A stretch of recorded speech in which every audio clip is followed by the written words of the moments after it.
Ассаламу алейкум туугандар.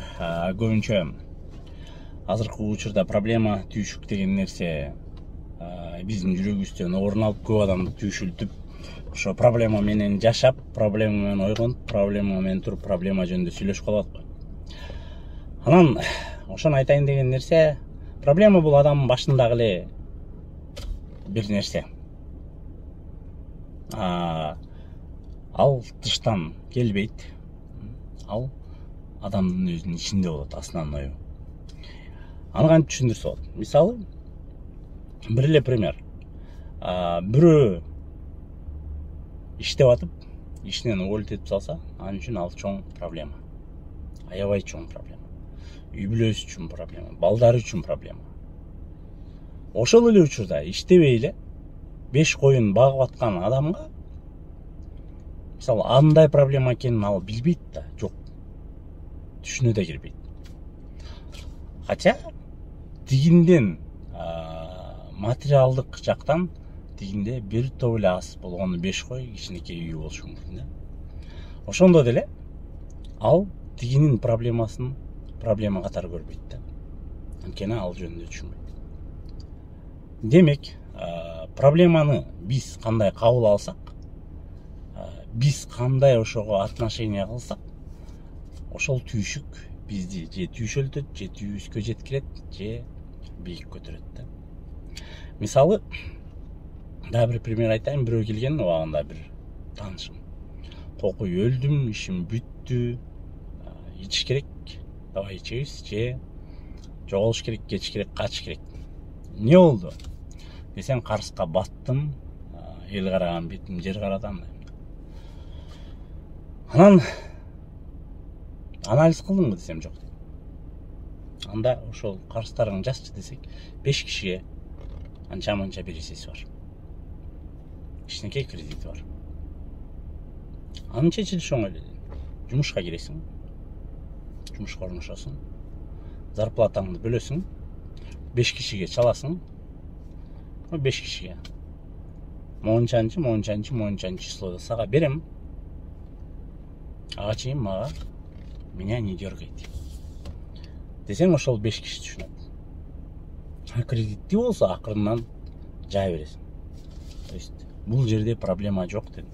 Бул жерде жөн эле чечилишин көрүп, ошону жеткирип коюш керек береселерге. 5 кишиге чалды, 5 киши тең макул болду, кредитин акырын жапты, жумушка кирди. Ошол жумуштун зарплатасын бөлүп, премияга чыгып, параллельно дагы жумуш кылып, баягы кишинин проблемасы 1 жылга жетпей чечилди да. Демек, ар бир проблеманы ручка менен баракка түшүрсөңөр, өзүңөр ойлоп аткан, укмуш деп аткан проблеманы баракка түшүрүп, ошо барактын тушуна эле жазсаңар проблеманын чечилишин.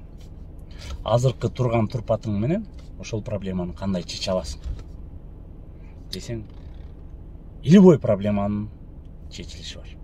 Неге дейсиңерби? Анткени табышмак. Кудай, Алла Таала сага сен көтөргөн гана түйшүктү берет. Сен көтөрө албаган түйшүктү бербейт.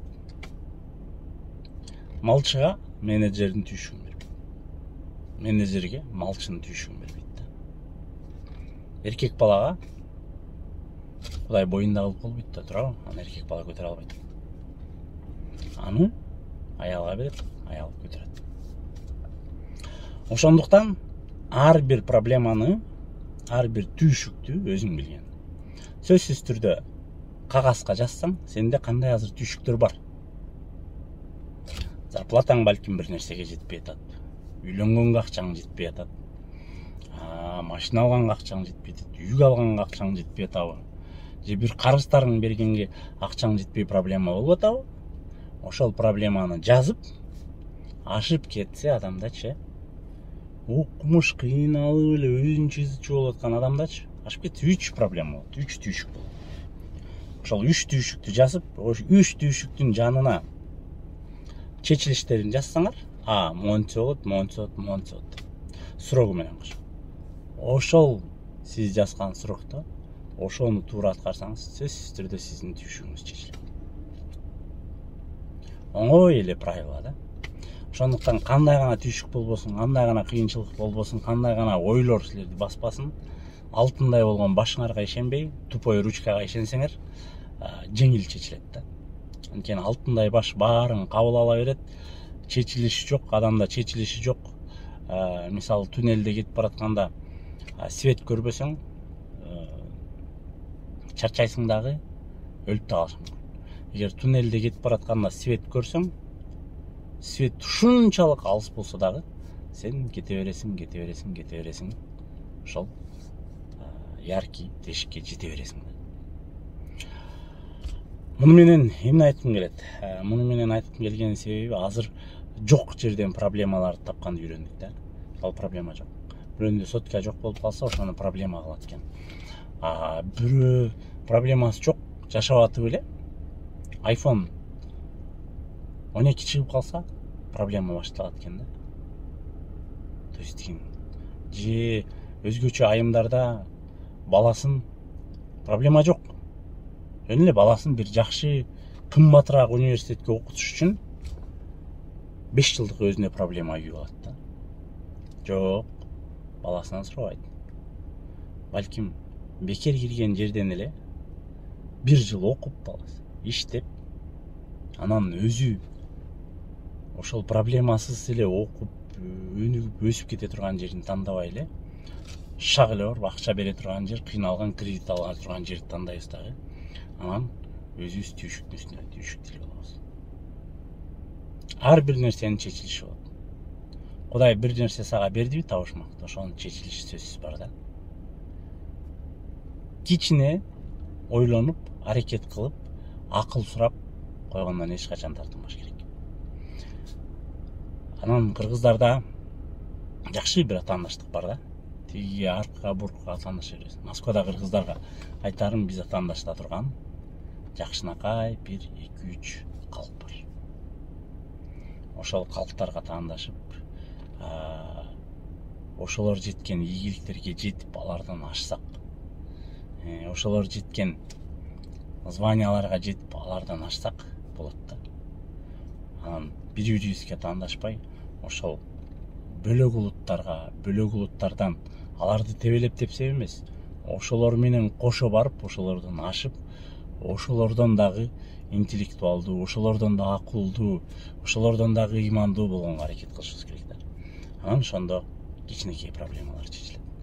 Эч качан өзүңөрдүн проблемаңарды бирөөнүкүнөн чоң ойлобогула, эч качан өзүңөрдүн түйшүгүңөрдү бөлөктүн түйшүгүнөн оор ойлобогула.